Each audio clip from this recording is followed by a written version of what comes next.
Well, thank you to everybody. It is my pleasure to introduce Dr. Michael Mann, Presidential Distinguished Professor at the University of Pennsylvania, where he holds appointments for the Department of Earth and Environmental Science and the Annenberg School of Communication. Dr. Mann is one of the world's leading climate scientists. He's perhaps best known for his pioneering work reconstructing past climate change, including the now iconic hockey stick graph, which demonstrated the unprecedented recent rise in global temperatures. His research has advanced our understanding of climate variability, extreme weather, and the human actions that are causing climate change. But besides his scientific contributions, Dr. Mann has been an influential voice in the support of science, and he's the author of 7 books, including this one, which he's going to talk about today. So thank you. Join me in welcoming Dr. Mann. Thank you.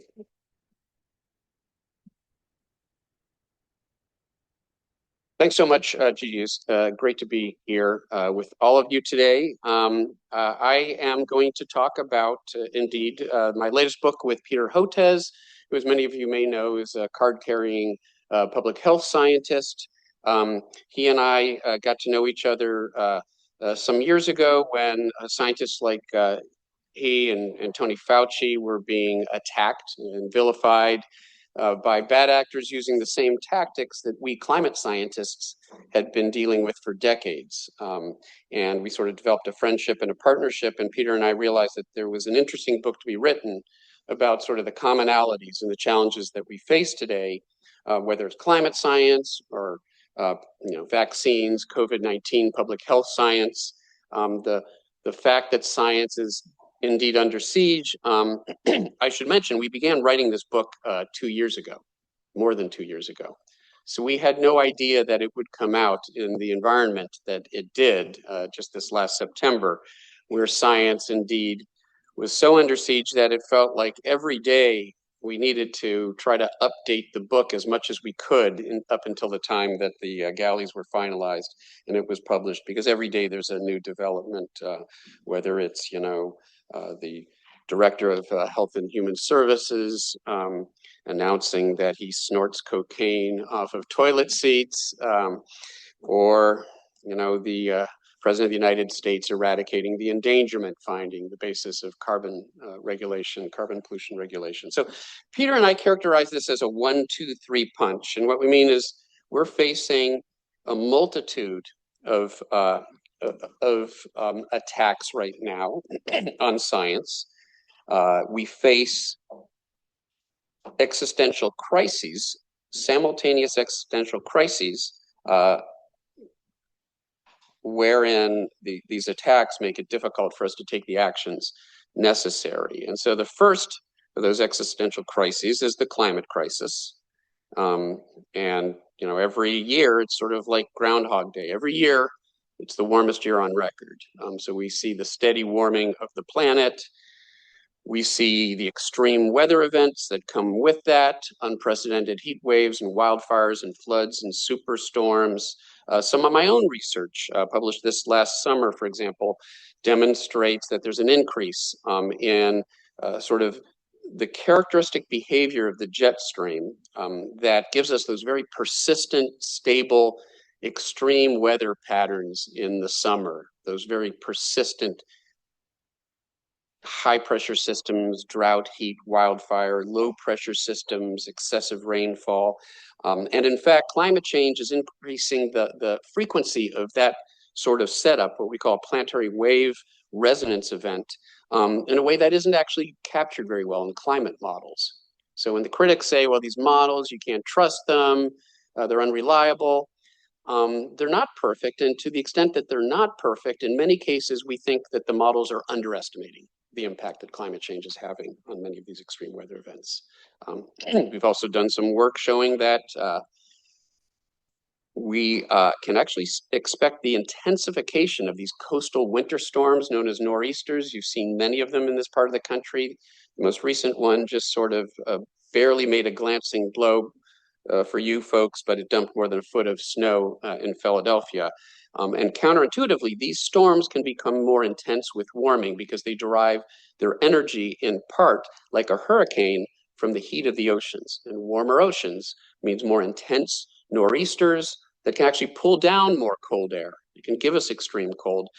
And because the oceans are warmer, there's more moisture in the atmosphere, so those storms can produce larger amounts of precipitation. And if it falls in the winter, it's probably going to be snow. Okay. And so, indeed, nowhere is safe. The impacts of climate change are profound. We're seeing them now in our daily lives, and the combined impact of fossil fuel burning, and the water and air pollution that comes with that, and the climate change that's resulting from the burning of fossil fuels, by some measure leads to millions of lives a year. So this is not just a threat to our infrastructure, our economy. It's a threat to human lives. Now, the second of those three punches is deadly pandemics. Many of you in this room I know are familiar, immunologists and public health scientists who studied sort of the science of pandemics like COVID-19. The deadliest pandemic in modern history. And these crises interact because climate change is actually creating conditions that make it more likely for zoonotic spillover events, for exotic animal species to come into contact with human beings because we're disturbing the natural environment in part by the warming of the planet and the climate change that is causing. So these crises are actually inextricably linked. And finally, they are linked by an even greater existential crisis: disinformation. The greatest, arguably, the most dangerous virus that we face is this anti-science virus, and the rapid spread of disinformation, which renders it impossible for us to act on these other crises. If we don't have an informed public, if we don't have an informed policy discourse, how can we enact the measures necessary to deal with these crises? And so it's almost impossible for us to act on climate, or for us to act on vaccination and protecting the public from these pandemics, as long as we are dealing with rampant anti-science disinformation. And let me give you an example in the climate arena. This is a graph that was published back in the early 1980s. That successfully predicted the increase in CO2 concentrations that would occur by now under the assumption of business as usual burning of fossil fuels. If we just continued, took no action, CO2 levels would be, as they predicted, exactly where they are today, just over 420 parts per million, and the planet would warm up. If you add in, this graph starts at 1960, but if you go back to the pre-industrial, about 1.2 degrees Celsius of warming. That's exactly where we are. This was a sort of crude estimate made back in 1982 by a group of scientists, not the Intergovernmental Panel on Climate Change, not any of my colleagues. This was a climate research team at ExxonMobil, the world's largest, the country's largest publicly traded fossil fuel company. And ExxonMobil's own scientists referred to the potential consequences of business as usual burning of fossil fuels as potentially catastrophic. They spoke of potentially catastrophic events. And as we know, they came forward with their findings, shared them with the public, vowed to do everything they could to, well, no, that happened perhaps in some alternative universe. Not the universe that we live in. In our universe, they doubled down in a campaign of denial borrowed from the tobacco industry, denied the science, attacked the scientists who were coming to the same conclusions that their own scientists had secretly come to. They, of course, got rid of that team. And as a result of their actions and the actions of other fossil fuel companies, we are now seeing those potentially catastrophic events. And that's a screen capture, exactly as it appeared the time Hurricane Milton was making landfall. We are seeing those potentially catastrophic events that ExxonMobil scientists predicted would happen nearly half a century ago. And this is one of my favorites. This is, again, captured exactly as it appeared on my screen. California facing drought crisis as water shortages mount and fire danger escalates, brought to you by ExxonMobil. If that isn't truth in advertising, I don't know what is. Now, if we had taken action back in the year 2000, what this graph shows is it would have been fairly straightforward to sort of transition away from fossil fuels to ramp down our carbon emissions fast enough to avoid breaching the 1.5 Celsius, roughly 3 degree Fahrenheit warming level, where we start to see some of the worst consequences. What decades of inaction, thanks to ExxonMobil and other fossil fuel interests and those promoting their agenda, have given us now what was a bunny slope is now a black double diamond slope. We need to bring carbon emissions down to zero almost instantaneously now, if there is any hope of keeping warming below 1.5 Celsius. That window, in fact, may have closed now. Well, the disinformation, many of you in this room, I know that some of you study the disinformation that we encounter when it comes to COVID-19, when it comes to vaccines. And in fact, some of those disinformers now occupy secretary positions within our health divisions in the US government. And every day, there's a new headline. Like I said, the sniffing cocaine off of the toilet seat. Every day there's a new headline that really drives home where we are today, where our science policy apparatus has been taken over by the forces of anti-science. The fox guarding the proverbial henhouse. The vaccine guardrails are gone. So as Gigi alluded to, decades ago, my co-authors and I published the now well-known hockey stick curve that demonstrated the unprecedented nature of modern warming. That made it a threat to some of those powerful vested interests, the fossil fuel interests, who found it inconvenient. They found the science of climate change inconvenient, and especially scientific results that were particularly striking and compelling and communicated in a clear way to the public, the unprecedented experiment that we are involved in. And as a result, I've received death threats, demands for me to be fired from my job over the years, you name it. I've dealt with it, so has my co-author, Peter Hotez, because the science, the vaccines that he develops and the outreach that he does in informing the public about the need to take measures, including vaccination, to contend with deadly pandemics like COVID-19, that makes him inconvenient to some powerful ideological forces. And he too has been vilified as, actually on the bottom there, let me just,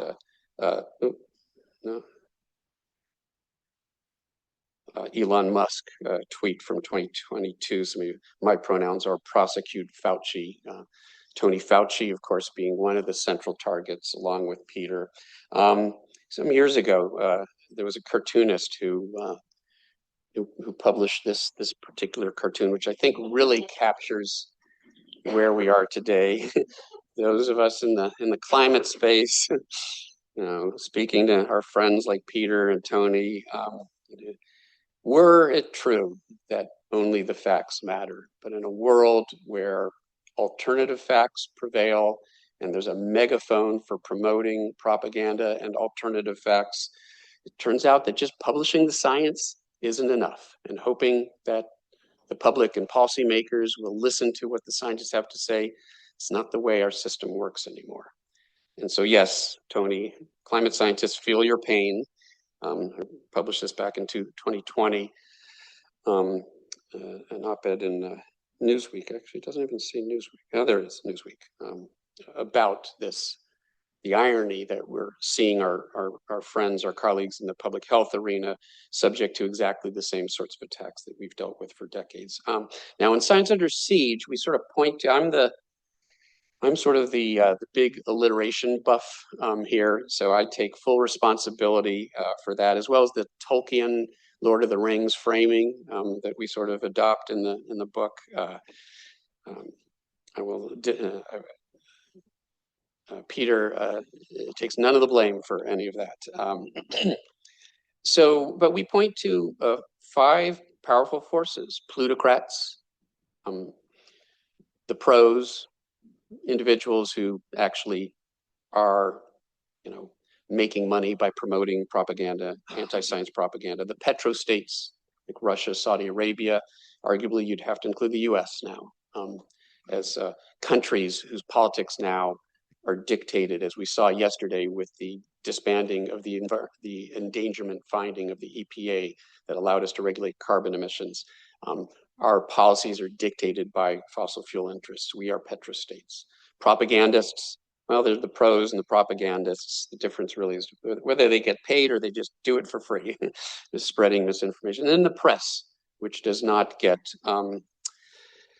off scot-free. And not just the ideological press, the right-wing press, the usual suspects like Fox News, News Corp, Wall Street Journal, but what we might think of as the prestige press or the mainstream press, the legacy media, which is very much to blame as well for much of the false controversy that we contend with. So we talk about all of these forces and how they really work together. There's a whole ecosystem, a finely tuned machine for promoting anti-science propaganda that serves an ideological or political purpose. I'm going to focus on the plutocrats. We know who these folks are. Elon Musk is the first Bond villain to have office in the White House.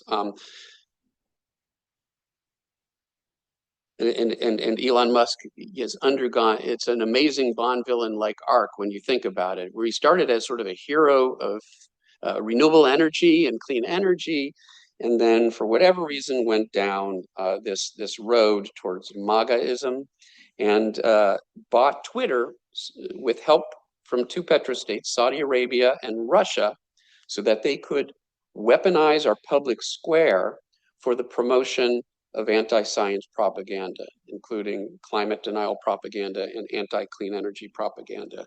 And Elon Musk was a willing partner in that effort. He used to be a movie hero, now he's the villain. Now, Rupert Murdoch, who has similarly weaponized the largest media conglomerate in the world, News Corp, for the promotion of climate denial propaganda and, as we'll see, anti-science, COVID, anti-science and anti-vax propaganda as well. Rupert Murdoch, climate villain, scientists say, well, actually there was one scientist, those are my words. Rupert Murdoch wielded his media empire to sow confusion and doubt. And the thing about Rupert Murdoch is he literally inspired a Bond villain.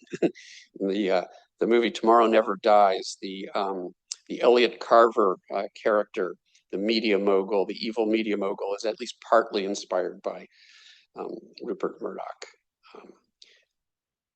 Connections, interestingly, with these petrostates, Saudi Arabia and Russia. We see lots of connections between some of these bad actor plutocrats and some of these petrostate actors. And again, the common agenda being the continued reliance and profiting from the extraction and sale of fossil fuels. And sometimes they're sort of unlikely allies here. Tony Blair, the sort of New Labour, former Prime Minister of the UK, happens to be godfather to Rupert Murdoch's daughter, which is sort of interesting. When I was in the UK last May, and I was giving this talk, early version of this talk, and the day that I gave this talk at the University of Exeter, there was a headline, "Phasing out fossil fuels doomed to fail," says Tony Blair. as he calls for a rethink of net zero policy. It's like, that's not one of the usual suspects. Tony Blair, former New Labour prime minister, very next day, another story comes out in the British press. Tony Blair unmasked as chief lobbyist for Saudi oil firm, which reminds us of the famous adage of Upton Sinclair. It's difficult to get a man, and it's usually a man, by the way, to understand something when his salary depends upon his not understanding it.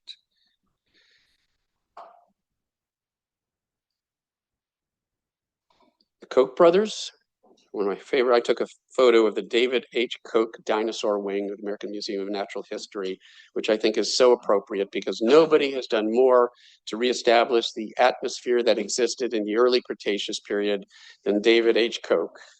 Through the Koch brothers are the largest privately held petrochemical company in the United States. They have a libertarian political philosophy, and they've used their massive wealth to fund libertarian think tanks and front groups, many of which advocate against climate action, attack climate science, and promote fossil fuels, which is obviously convenient to their underlying agenda. And so much of the climate denial propaganda we see today, the Koch brothers have a hand in that. Actually, it's just a Koch brother. David Koch passed away a few years ago, but his legacy continues on. The question is, why is it that the Koch brothers were also funding anti-COVID-19 propaganda? Well, it turns out early on, the lockdowns and stay-at-home orders and the slowdown of the economy was leading to a rapid decrease in global carbon emissions, of fossil fuel usage. In fact, it was a 7% decrease, the first time we've seen anything like that in the first year of COVID. That was bad for business if you're the owner of the largest privately held petrochemical company in the world. And so the Koch brothers funded organizations like the Brownstone Institute, you may be familiar with. They funded the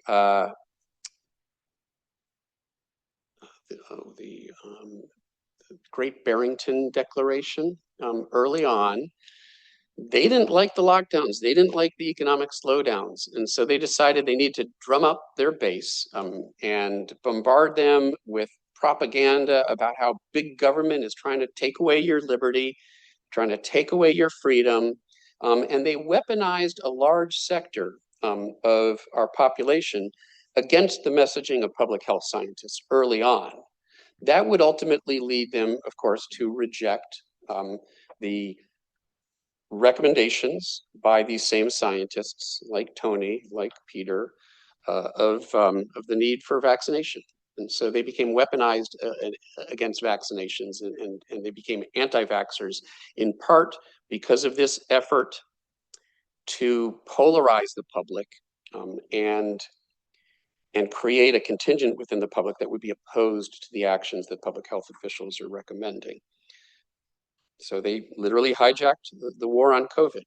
So for the very same financial interest, their interest in the continued reliance and sale of fossil fuels, they found it convenient to attack climate science and renewable energy, and they found it convenient to attack the science, the public health science behind COVID-19. A little bit more about David Koch. So he funded this PBS Nova series, geoengineering. So one of the ideas here is that, hey, maybe we can continue to burn fossil fuels and we'll find some other way to deal with the climate crisis. We'll shoot particles into the stratosphere to block out incoming sunlight, and we'll cool the planet back down. What could possibly go wrong? Not surprising that the Koch brothers support this. Now, interestingly, some of the support for geoengineering has appeared in like Marxist online media outlets like Spiked. Spiked is a ultra-left Marxist outlet, or at least bills itself as that. And here they are promoting, defending geoengineering, calling out climate zealots, Michael Mann and Raymond Pierre Humbert, an Oxford colleague of mine. He and I wrote an op-ed in The Guardian about the dangers of geoengineering. The dangers being that it's not smart to mess around with a system you don't understand perfectly, and we could potentially end up in an even worse situation if we go down that road. And by the way, it's a great excuse for business as usual. So the carbon dioxide levels continue to build up, and what if our infrastructure for implementing that geoengineering collapses at some point because of a war that breaks out or something? We would realize all of that warming from decades and decades of fossil fuel burning, not over the course of a century, but in a matter of years. So probably some good reasons not to go down that road. But here we are, this Marxist, leftist online magazine attacking us as climate zealots for this op-ed that we wrote in The Guardian, warning of the dangers of geoengineering. And again, a head scratcher until you realize that Spiked magazine is actually funded by the Koch brothers. So if you remember the movie The Manchurian Candidate, which in the end it was the far left posing, masquerading as the far right. This is reverse Manchurian Candidate.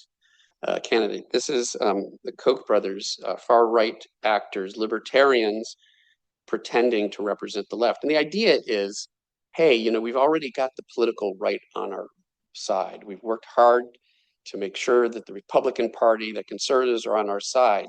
So why don't we go after the folks in the middle and the left now? And we see that in many respects. It's part of what I call the new climate war, getting climate advocates to fight with each other online, using bot armies and trolls to create division within the movement, or fomenting doomism. Hey, if we can convince you it's so bad that it's too late to do anything, that potentially leads you down the same path of inaction as outright denial. Well, I want to talk a little about Bill Gates. Bill's been in the news recently, not in a good way. A supporter of geoengineering as well. Sometimes said if your only tool is a hammer, everything looks like a nail. If your only tool is technology, everything looks like it's got a techno fix. And so Bill Gates is very much into, he downplays the potential for renewable energy to decarbonize our world, and so instead argues for other pathways like geoengineering or massive carbon capture. Well, this was sort of satirized in the movie Don't Look Up. How many people in the audience saw Don't Look Up? Okay, great. Yeah. So it's a metaphor for the climate crisis, thinly veiled metaphor for the climate crisis, a comet that's about to strike the planet, and that comet, in fact, is climate change. And sort of the chief villain, Peter Isherwell, played brilliantly by this actor, whose name I'm now going to forget. Sort of plays this sort of, it's an amalgamation, it's a tech bro, sort of tech lord amalgamation of Elon Musk and Jeff Bezos and Bill Gates. And he's got a techno fix. No, we don't have to destroy the comet. We can break it up into pieces. We can mine the pieces, and we'll, they're valuable ore. And guess who gets rich from that scheme? And guess who loses out if it doesn't work out? So it was a thinly veiled commentary on this idea that geoengineering will save us. And so when Bill Gates recently came out, well, so, I've written a number of pieces that talk about that. And my message to Bill Gates is you can't reboot the planet if you crash it. It's not like a Windows computer. It doesn't work that way, Bill. He recently, as many of you are probably aware, on the eve of COP30, the most recent national climate conference, published this piece arguing that climate change, it's not as bad as you've been hearing, and the solutions, we don't need decarbonization. We don't need to go whole hog on renewables. We can turn to carbon capture and geoengineering and all of the usual talking points that in the end basically downplay the need to solve this problem the only safe way. If you're in a climate hole, stop digging fossil fuels. That's the safe way to deal with this. And a lot was made of this in New York Post, Wall Street Journal, the conservative media, Bill Gates, his reversal after years of doomerism. Actually, for a number of years, he's actually been relatively unhelpful in the way that he's framed the climate crisis. But they treated him as like a climate evangelist who had seen the light. Here's even the New York Times. Bill Gates says climate change will not lead to humanity's demise. Well, that's sort of it's a bit of a will not lead. That's a low bar. Not lead to humanity's demise. Okay. And of course, it frustrated many of us who were used to the misleading framing that we were hearing come from Bill Gates. Normally, it came from the paid climate denial propagandists and the think tanks and the front groups that pump out climate misinformation. But now these same talking points, coming presumably from an erstwhile climate advocate and a very prominent individual. And one of the things that he said at the time, he made this statement trying to justify this memo. If given a choice between eradicating malaria and a 1/10 of a degree increase in warming, Gates told reporters, I'll let the temperature go up 0.1 degree to get rid of malaria. People don't understand suffering that exists today. Now, I understand there's some students in the audience and some professors as well. So if you have a class on fallacies and logical reasoning, I suggest going to, this is just a gold mine here, that you could pack so many logical fallacies into such a short statement. As I pointed out in a commentary I wrote in Nature, Michael Mann to Bill Gates, so he says, what world are these climate scientists living in? His criticism that we just don't get it. And I asked him, what world are you living in? The idea that climate action must come at the expense of efforts to address human health is a provable fallacy. In our book, Science Under Siege, public health scientist Peter Hotez, Baylor College of Medicine, Houston, Texas, and I detail how these challenges are in fact inseparable. Human-caused climate change will exacerbate pandemics as it did for COVID-19 and vector-borne diseases such as malaria. How Gates or anyone else proposes to get rid of malaria in a rapidly warming world is anyone's guess. This is a straw man argument. So that's sort of Bill Gates is sort of at least a piece of the villain in this movie. Now, Leo DiCaprio plays, sort of the hero, the protagonist, a flawed hero, a flawed protagonist, if you've seen the film, who's just trying to articulate the science. He's just trying to get the science out to the public. Who knows what sort of bozo that character was based on? One can only imagine what a ridiculous. It's funny, we had an advance preview of the film.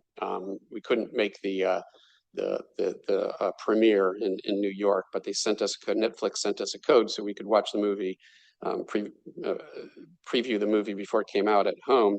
And so I'm watching the movie on our big screen TV with my wife and my daughter, who's now 20, I guess at the time she was 14. And only like 2 minutes into the movie, my daughter, I swear, she's saying, Dad, he's you. She saw the mannerisms. She saw all of the flaws and frailties. And then indeed, Leo name checked me a couple weeks later. So apparently, let's just say there are attributes of that character I take no ownership of, including his marital infidelity. There's absolutely no basis for that aspect of so I mean, it's not that hard. As I said before, the right path forward is, it's not that hard. We stop burning fossil fuels. The obstacles aren't physical, they're not technological. We've got the technology to do this. The obstacles are political, and political obstacles as we're starting to see maybe can be overcome, maybe. So the path forward, okay, what can we, let's see, I'm trying to, let's see, when do we? We have the hour, so. We have the full hour? Okay, so we'd like to leave about 15 minutes for Q&A, great. So, what's the path forward? What do we do? I've written about this. Peter and I have written about this more recently. Support scientists who stand up. This was about stand up for science. When science is under assault, there's strength in numbers. What the sort of propagandists, the critics, the foes, the villains, the forces of anti-science want the scientific community divided. And they want to be able to single out individual scientists and go after them, as they try to do with me, as they try to do with Tony and Peter, and make an example of them so that others won't stick their heads up as well. But there's strength in numbers. And so the rest of us need to make sure that we provide opportunities for especially younger scientists who are passionate about defending science and are incredibly skilled. There are just the tools that Gen Z folks grow up with when it comes to sort of multimedia communication. They're just so skilled, they're so creative and inventive. And so we need to provide them with the opportunities and the training and unleash them so that we have an army of scientists. And not every scientist should be out there speaking out, doing interviews with the media. We all know scientists who absolutely should not be doing that. Their skills are probably best utilized in the laboratory, and that's fine. But for that subset of scientists who are passionate and do have the skills and the abilities to communicate, and there are many who do, in any large group, you're going to have a substantial subset. Science doesn't select for those skills, we know that. In fact, arguably, it selects sort of for exactly the wrong type of personality. Most of us in STEM are somewhere along the spectrum. I know that, I've been told I have attributes, personality. Peter and I both share that in common. But you can become effective, especially when you have mentors and there's sort of a support structure, and the scientific societies are out there supporting that. And the National Academy of Sciences is out there doing a better job than they've been doing in defending the science and defending the scientists. And we can put pressure on them as well. We can put pressure on those societies to not kiss the ring, to stand up for science. So we can all, there's something for all of us to do. And there's no one size fits all. Each of us comes with our own, particular talents and skills. And it's about finding the alignment between our passion and our skill set and this goal that we all share of defending and promoting and advancing science. One of the things that I like to talk about, and I've alluded to this, doomism has become very dangerous. This idea that it's too late. We hear a lot of messaging along these lines, and that messaging, some of it is bad actors reinforcing that frame. Because really, if you fall victim to doom and despair, and there are numerous sort of public opinion studies, sort of cognitive neuroscience studies that show that doomism and despair is leads to disengagement. Concern and worry can lead to engagement. The most effective emotion, as it turns out, is righteous anger. Is extremely motivating. And we see that. We see that right now. Righteous anger just cuts through it. It just has a moral purity to it, an ethical purity to it, especially when it comes from children, like the Greta Thunbergs, or 5-year-olds who are being locked up. It's so important to recognize that there's urgency, but as I like to say, we have agency. We can still make a difference. And climate science actually gives us some reasons for optimism there. One of the most important findings in climate science and climate system modeling over the last decade and a half is that the warming of the surface of the planet basically stops when we bring carbon emissions to zero. We didn't used to think that was true. It turns out it's true because of the ability of the oceans to sequester carbon from the atmosphere. If we stop emitting carbon into the atmosphere, atmospheric CO2 levels start to drop. That offsets what's known as a committed warming effect, where The oceans are sluggish and continue to warm up, in the future, even in response to emissions from the past. But those two things basically cancel out. One would lead to more warming, one would lead to cooling, and you get a flat line. Remarkably, carbon emissions, when they go to zero, the warming of the planet and warming that's driving those more intense extreme weather events, et cetera, that stops. So that really is very, that grants agency. It means that there's a direct and immediate consequence of our efforts to decarbonize. And again, this underscores the obstacles aren't physical. The physics tells us it's possible. They're not technological. We've got the existing green energy technology, energy storage. We actually have the existing technology now, despite what you may hear from some, to decarbonize our world. That's why certain politicians are working as hard as possible to dismantle clean energy infrastructure, to provide giveaways to the fossil fuel industry, which yesterday's EPA action was a giveaway.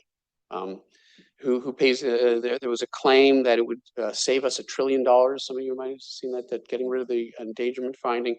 I've actually got a piece coming out in the San Francisco Chronicle, probably this afternoon. We'll see if it goes up, which is sort of debunks a lot of the arguments that were made yesterday. Now, that $1 trillion savings, I think, is probably the same Trumpian math that was used to argue that they could bring down prescription drug prices by 1,500%. You might, it's actually a sign error. It's got the wrong sign. Drug companies would have to pay you to take their prescription if that were true. I suspect some of the same Trumpian math is behind this estimate, $1 trillion savings, when in fact, there's a giveaway to fossil fuel interests. It's going to drive up energy prices for us because renewable energy is now actually cheaper on a levelized basis than fossil fuel energy. And by the way, all the damage, the hundreds of billions of dollars of extreme weather damages that we pay out every year. So just as is often the case, and as I say in the op-ed, exactly the opposite of what the administration is claiming is actually the case. So we can prevent the worst effects of climate change. And sometimes I'm driven crazy by, Financial Times in the UK does great coverage in general of climate. They do a really good job. But sometimes, these clickbait headlines, can be very unhelpful. This headline is wrong. The world is not warming faster than scientists expected. This shows the IPCC projections and the actual observations. And without going through all the details, shows that the planet is warming up exactly as we predicted it would, as ExxonMobil predicted it would as well. The truth is bad enough. We don't have to invent things. The truth, the reality, the calamitous impacts we're already dealing with on a daily basis from the warming that's happened is argument enough to take dramatic action. We don't need to, we, as scientists are, beholden to the truth. We have to tell the truth. The other side has no such, obligation, but we have to tell the truth. And the good thing is that the truth is more than adequate to justify taking action. The antidote to doom is doing, taking actions. It's not the time to give in to fatalism, although there's some bad developments, and I just added this yesterday. Trump's EPA is revoking, actually the tense is wrong. They revoked the endangerment finding, which was a 2007 Supreme Court finding that the EPA has to regulate carbon dioxide as a pollutant. It took until the Obama administration, 2009, to actually implement the endangerment finding that the burning of fossil fuels endangers Americans, and as such, it needs to be regulated under the Clean Air Act. And it's the basis of much climate policy and carbon regulations today. So gutting the endangerment finding, which is an executive action, is the easiest way for this administration to basically gut climate action at its source here in the United States. So there's no question we face tremendous challenges. All the US gets to decide at this point is whether it's part of this the greatest revolution of this century, the clean energy revolution, or whether it gets left behind, whether we get left behind. That's all we get to decide, because the rest of the world is moving on, will move on. We see China taking a leadership role here, which is sort of interesting. It's an authoritarian command and control economy. Some of my colleagues argue that they may be best situated to act on a problem like climate change because they pay out the damages themselves and they can see what the damage is, and they have a lot of smart people informing them. In the end, it's I'm confident we'll solve this. We will, ultimately, we're less than a year from a midterm election, which could halt some of the worst excesses, and a few years from the possibility of a new administration that'll prioritize climate action, and the rest of the world, meanwhile, is moving forward. We're seeing a steady decrease globally in carbon. We are seeing a steady transition away from fossil fuel energy towards renewable energy. To me, ultimately, this is not just a scientific or policy or economics, issue. It's an ethical issue. It's about what sort of planet we want to leave behind for our children and grandchildren. And there is still time to make sure that we don't leave behind, that our children don't see those headlines a decade or two from now. That is still a possible future. There's still a possible future of a thriving world. And it's incumbent upon us to make that eventuality come to pass. We can't wait until our children are in positions of power and authority. We have to make sure we don't mortgage the planet by the time they are in that position. And so sometimes, and again, I take credit, or you can blame me for the Tolkien-esque framing of the closing of the book. But to me, this is a fundamental battle. It's a definitive battle between good and evil. It's about not the future of Middle Earth, but the future of Earth itself. And it can feel overwhelming given everything that's going on in the world right now. And, as happens in the movie where, they're starting to doubt themselves, how can we possibly fight, such evil? And Samwise Gamgee says to Frodo, I think Frodo says, Sam, how can we possibly, win this battle? Or paraphrasing, and Samwise Gamgee, or why do we continue to fight, knowing that there's no chance of winning? Because there's some good in this world, Mr. Frodo, and it's worth fighting for. And so there is some good in this world, and it is worth fighting for. And I think we have to.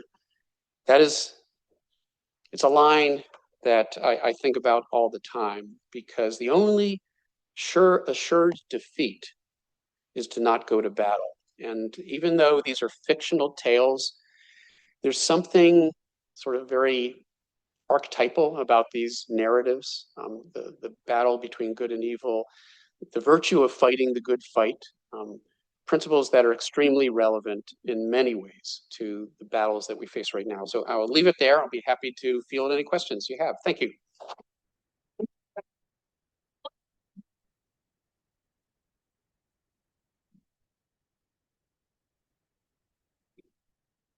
Oh, who's you want? Yeah. Thank you. Very informative, and actually, it's a great time to be alive. Sounds like it's inspiring to us. My 28-year-old daughter says, "Thanks, Dad." So, if we were going to move forward, like you suggest, is there a way? What is that kind of? We have short messages that we can give. So, for the next generation, we work hard. We set up the best possible. What do you think is the best approach to it? Because there's a lot of different ways we can. Yeah. It's a great question, and I do think people it's easy to fall into despair over everything that's going on in the world right now, and people ask me, how do I keep hopeful, and why do I continue to do this? And I tell them I feel incredibly privileged to have a voice in this conversation about sort of the future of our planet, and I think we should feel privileged to be in a position to be able to impact the definitive challenge of our time. what are the messages that resonate? What are the simple messages that we should be communicating? Sometimes we are prisoners of our political environment, which is we don't get to choose the ethos.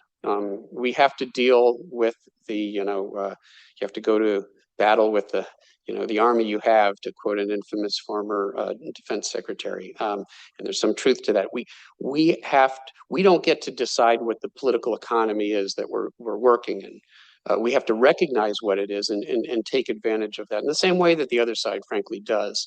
And I think you're seeing, when it comes to clean energy, for example, there's a recognition on the part of climate advocates that, like, yeah, right now, climate change is sort of getting squeezed out because Epstein, all these other headlines, it's hard for climate to get a seat at the table. But what people are talking about is affordability.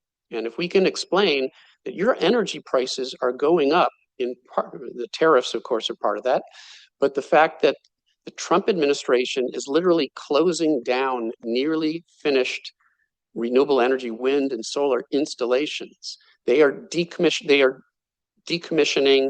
and basically,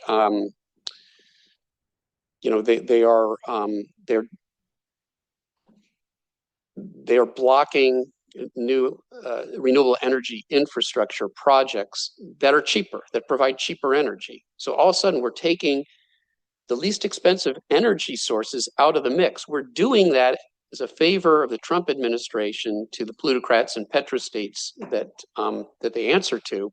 It's good for their profits, but it's driving up energy prices for everybody else. And so it's a way to connect this problem to something that everybody's talking about right now, to affordability, and people get that. And there are other examples of that sort, but I think my answer would be, you have to sort of recognize the frame that we don't get to determine necessarily the larger environment that we operate in, but we can choose to be as effective as possible given that environment. Yeah. Thank you. Literacy and education, misinformation that people are getting and they don't know it. I think a lot about how many people don't have access to higher education. There's economic barriers, huge student loan debt for those who choose to go to school. So if we're in an environment where it is almost impossible to mass educate everyone to understand the nuances of science, which is that it's not black and white. Yeah. There's gradation there, which I think most people think means scientists are lying. Because one day you said, this is good for us, coffee's good for us, the next day you say it's bad. They don't understand that certainty. A colleague of mine, Susan Joy Hassel, who's a communication expert, and she talks about, like, the terms we use, error bars. That sounds like we're telling the public we're wrong. She wants to eventually open a bar and call it the error bar. But she's got a whole list of, absolutely, yeah. Truthful. Yep. With the fact that people don't have the education or training to understand that, and there's so many built-in barriers. Yeah, great question. I mean, in the Uber that I took to get here, the driver was listening to some right-wing radio station, and I had a realization there. It's like that's just about every Uber driver, there are all these people who are sort of stuck in this echo chamber. They don't even realize it, and they're absorbing all this misinformation and disinformation. And so we have to recognize that we're not communicating in a vacuum. We're communicating, as I pointed out before, into a stiff headwind of concerted misinformation and disinformation. And ultimately, I would argue we need to change that system. So there are things we can do to try to operate more effectively in that system. And there's there's a conversation to be had about that. But we also have to change the system. And ultimately, the most important thing that people can do is vote. Because the reason that we are seeing unregulated social media behavior right now is because the party that is in power has basically, has reached an agreement with the big tech firms that they will not promote any regulation of AI and misinformation. In fact, the current administration is going after organizations that try to dispel misinformation and disinformation. So in that environment, it's getting Tolkien-esque again, it can seem sort of overwhelming. We've got to change that environment. We can do it, right? It's individual action, because voting is an individual action. It's collective action, because if we turn out voters, we make sure everybody we know, we motivate them to turn out in these midterm elections, and then in every other election, because if you don't turn up in one election, the other side will take full advantage of that. We've seen that so many times. We win in a presidential year, and then they win several, midterm and off-term election, and we're back where we started. So voting is and using your voice and making sure people understand, again, the agency that they have, because if we don't change that environment, it's going to be very difficult to educate people, because we're going up against this massive, extremely well-funded misinformation and disinformation machine. And there's no way to win this battle without defeating that machine, that beast. Yes.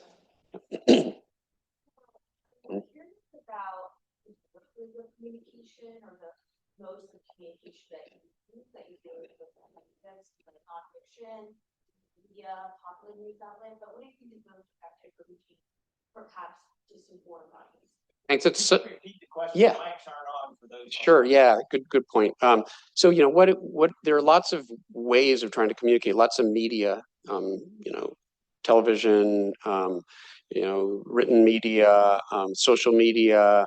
Do I find are the most effective ways of sort of reaching, the target audience? And I guess I would sort of, my answer is a bit of a cop-out, sort of all of the above, in that, we need to reach multiple constituencies. There's no one medium now, a much more fractured sort of media environment now than we once were, when there were 3 network news programs, and when Walter Cronkite said that that's the way it was on, February 13th, 2026.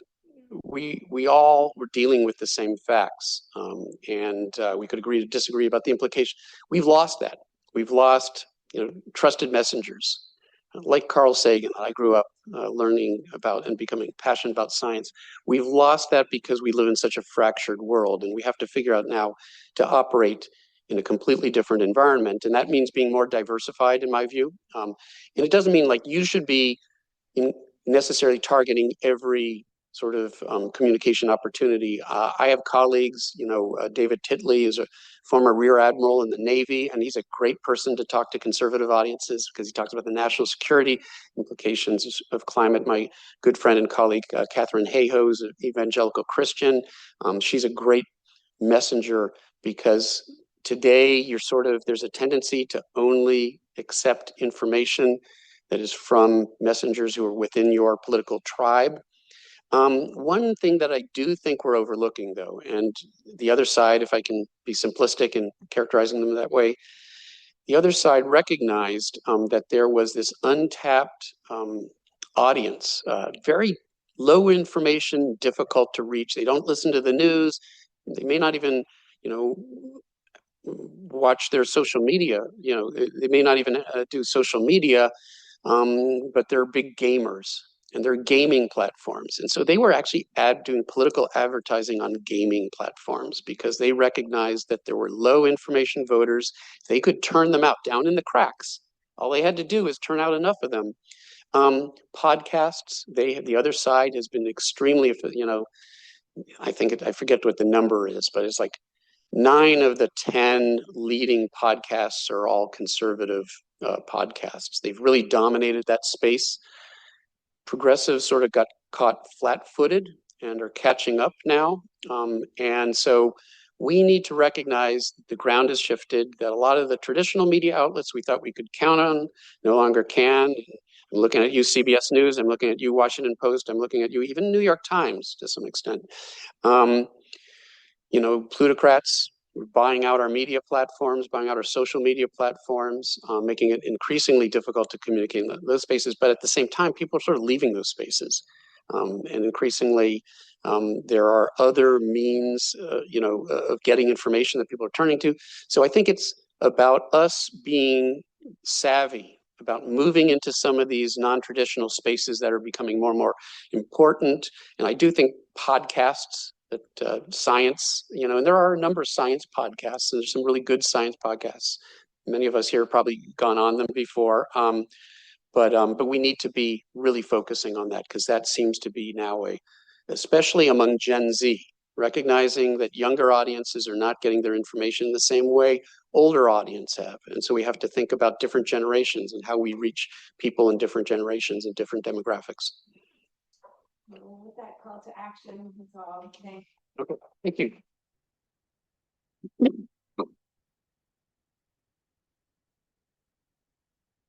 Thank you very much. Thank